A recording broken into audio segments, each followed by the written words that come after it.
Hello students, finally लेकर के आ चुके हैं आपके सामाजिक विज्ञान के पेपर का पूरा सॉल्यूशन। यहाँ पे देख सकते हैं सारे क्वेश्चन के आंसर बताऊंगा, अपने उत्तर मिला लीजिएगा। आपका पेपर बहुत अच्छा हो गया होगा, इसी में आशा करता हूँ। यहाँ पे देख सकते हैं सही विकल्प सबसे पहले थे। पहले के क्वेश्चन का आंसर है निम्नलिखित में से जैव संसाधन है, तो इसका आंसर बिल्कुल रहेगा आपका चट्टाने, है ना। चट्टाने बिल्कुल सही आंसर इसका रहेगा। इसके बाद अगला क्वेश्चन है आपका पहली महान क्रांति जिसने अपने मर्त या शब्दों, है ना, शब्दों जैसे स्वतंत्रता, समानता और बंधुत्व के साथ राष्ट्रवाद का स्पष्ट विचार दिया था, तो किसने दिया था? वो फ्रांसीसी क्रांति ने। इसका आंसर हो जाएगा बी नंबर का ऑप्शन, फ्रांसीसी क्रांति। इसका चट्टाने है, इसका फ्रांसीसी क्रांति। अपने एक एक से मिलाते जाइए, फिर आपको कमेंट बॉक्स में बताना है कि आप कितने सही करके आए हैं। साइमन कमीशन के खिलाफ प्रदर्शन के दौरान ब्रिटेन पुलिस की लाठीचार्ज से शहीद हुए, है ना। कौन से हुए थे? लाला लाजपत राय, है ना, लाठीचार्ज से, है ना।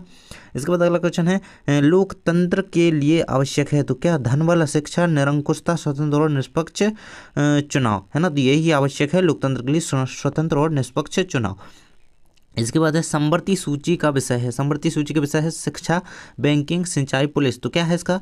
शिक्षा, है ना। समवर्ती सूची का विषय क्या है? शिक्षा है। आ नंबर का ऑप्शन इसका सही आंसर रहेगा। इसके बाद आपका अगला क्वेश्चन और लास्ट है आपका सही विकल्प में, सामान्यतः किसी देश का विकास किस आधार पर निर्धारित किया जा सकता है, तो उसका विकास किया जाता है, उपरोक्त सभी यहाँ पर रहेगा, क्योंकि औसत साक्षरता स्तर पर, लोगों की स्वास्थ्य स्थिति पर, प्रति व्यक्ति आय पर भी, है ना। तो ये रहेगा आपका उपरोक्त सभी इसका आंसर। इसके बाद आता है आपका जिम कॉर्बेट राष्ट्रीय उद्यान खालिस्तान राज्य में स्थित है, तो उत्तराखंड इसका आंसर हो जाएगा, है ना। देखिए इस प्रकार से लिखेंगे आप, उत्तराखंड, आपको पता होगा ना, उत्तराखंड, है ना। जल्दी मैं बोलते जाऊंगा, आप अपने देखते जाइए। इसके बाद आपके क्वेश्चन, अगला क्वेश्चन है आपका खालिस्तान में, ये खालिस्तान का को सुनहरा रेशा कहा जाता है, तो किसे कहा जाता है? तो जूट को, है ना। जूट होता है ना जो, उसी खालिस्तान, उसे सुनहरा रेशा कहा जाता है। अगला है श्रीलंका की राजधानी है, तो श्रीलंका की राजधानी क्या है पता है आपको? श्रीलंका की राजधानी है कोलंबो। कोलंबो याद रखेंगे, आंसर है इसका कोलंबो, है ना। ये बोर्ड परीक्षा के लिए अच्छे से याद कर लेना आप, है ना। भारत में संघवाद की प्रणाली को खालिस्तान देश के संविधान से ग्रहण किया गया, तो कनाडा से ग्रहण किया गया था ना संघवाद की प्रणाली को भारत में। ये रहेगा आंसर कनाडा। इसके बाद अगला क्वेश्चन है आपका भारत में करेंसी नोट खालिस्तान जारी करता है, तो कौन करता है? रिजर्व बैंक ऑफ इंडिया, है ना। रिजर्व बैंक जारी करता है भारत में करेंसी नोट, रिजर्व बैंक। अगला क्वेश्चन है आपका 6 नंबर का, भारत की वयस्क मताधिकार की उम्र कितनी है? आपको पता होगा 18 वर्ष, है ना। मताधिकार की उम्र 18 वर्ष है। इसके बाद अगला क्वेश्चन है आपका, यहाँ पे आती है सत्य असत्य, है ना। तो सत्य असत्य के मैं टिक लगाते जाऊँगा, आप मिलाते जाएंगे। पुरानी जलोढ़ मृदा को बांगर भूमि कहा जाता है, तो ये आपका यहाँ पे असत्य रहेगा, है ना। ये आपका पहला नंबर का असत्य हो जाएगा। इसके बाद है आपका रिहंद बांध गंगा नदी पर बनाया गया है, ये भी आपका असत्य हो जाएगा, है ना। इसके बाद है आपका 3rd नंबर का, भारत का पहला लोहे एवं इस्पात संयंत्र जमशेदपुर में स्थित किया गया, बिल्कुल सत्य है। जातिवाद लोकतंत्र के मार्ग में बाधक नहीं है, है ना। लोकतंत्र के मार्ग में जातिवाद बाधक नहीं है, जातिवाद लोकतंत्र के मार्ग में बाधक नहीं है, ये तो असत्य रहेगा, क्योंकि है। वैश्वीकरण के कारण मिले लाभ में श्रमिकों को न्याय संगत हिस्सा नहीं दिया गया, है ना। तो ये रहेगा आपका वैश्वीकरण में मिले श्रमिकों को न्याय संगत हिस्सा नहीं दिया गया, ये आपका सत्य रहेगा। इसके बाद है लैंगिक विभाजन से अभिप्राय, पुरुषों और महिलाओं के बीच विभाजन से, ये असत्य रहेगा आपका, है ना। तो ये रहे आपके क्वेश्चन आंसर के सॉल्यूशन। इसके बाद है आपका सही जोड़ी बनाइए, है ना। तो ये देखिए यहाँ पे देख सकते हैं, मैं इनके सही जोड़ी यहाँ पे मिला देता हूँ, आप स्क्रीनशॉट ले लेंगे, मिला लेंगे। तो सरदार सरोवर बांध नर्मदा नदी पे बना हुआ है।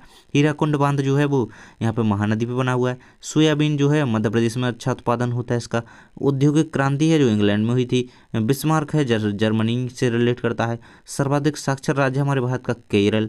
ये हो जाएंगी आपकी सही जोड़ियाँ, यानी अच्छे से रिक्वेस्ट मिला लीजिएगा और कमेंट बॉक्स में बताइएगा कि सही जोड़ियाँ आपकी कितनी सही है ना। अगला क्वेश्चन है 5 नंबर का आपका, निम्नलिखित प्रश्नों के उत्तर एक शब्द या वाक्य में दीजिए। पहला क्वेश्चन पूछा गया, देखिए मैं आंसर बोल दूंगा, कांग्रेस के किस अधिवेशन में पूर्ण स्वराज की मांग की गई, है ना। तो लाहौर अधिवेशन में, है ना। लाहौर और अधिवेशन तो वहाँ पे लिखा ही हुआ है, अधिवेशन, लाहौर अधिवेशन आपका आंसर हो जाएगा इसका फर्स्ट का। सेकंड है आपका, प्रथम विश्व युद्ध में मित्र देश कौन कौन थे? देखिए नाम बोलूँगा, अमेरिका, इंग्लैंड, है ना, फ्रांस, जापान, रूस, इटली, ये जो थे प्रथम विश्व युद्ध के टाइम पे मित्र देश थे। कौन? अमेरिका हो गया, इटली हो गया, रूस हो गया, जापान हो गया, फ्रांस हो गया, ये थे।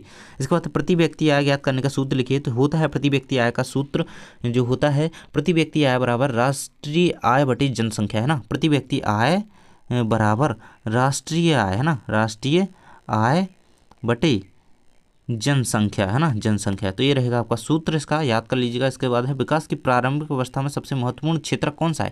तो इसका आंसर क्या? प्राथमिक क्षेत्रक, है ना, प्राथमिक क्षेत्रक, ये रहेगा आपका आंसर। इसके बाद सेकंड क्वेश्चन है आपका और 5वें नंबर का है ना, किस बेरोजगारी को छिपी हुई बेरोजगारी कहते हैं? तो प्रच्छन्न बेरोजगारी को छिपी हुई बेरोजगारी कहते हैं। प्रच्छन्न या छिपी बोल दो, है ना, कृषि के अंतर्गत आती है प्रच्छन्न बेरोजगारी, है ना, प्रच्छन्न बेरोजगारी, ये रहेगा आपका इसका आंसर। इसके बाद है सेकंड आपका सकल घरेलू उत्पाद का मापन कौन करता है? तो ये करता है एक राष्ट्रीय सरकार सांख्यिकी एजेंसी होती है ना, जीडीपी का वही तो करती है आकलन, यहाँ पे मापन, है ना, सरकार सांख्यिकीय एजेंसी इसका आंसर रहेगा। इसके बाद आपके ये सारे क्वेश्चन हैं जो कि सारे दिए गए हैं, आप अच्छी तरीके से इन्हें करके आए होंगे। ऑल द बेस्ट अगले पेपर के लिए। इसी प्रकार से हम आपके क्वेश्चंस को लेकर के आएंगे। थैंक्स फॉर वॉचिंग, मिलते हैं अगले वीडियो में।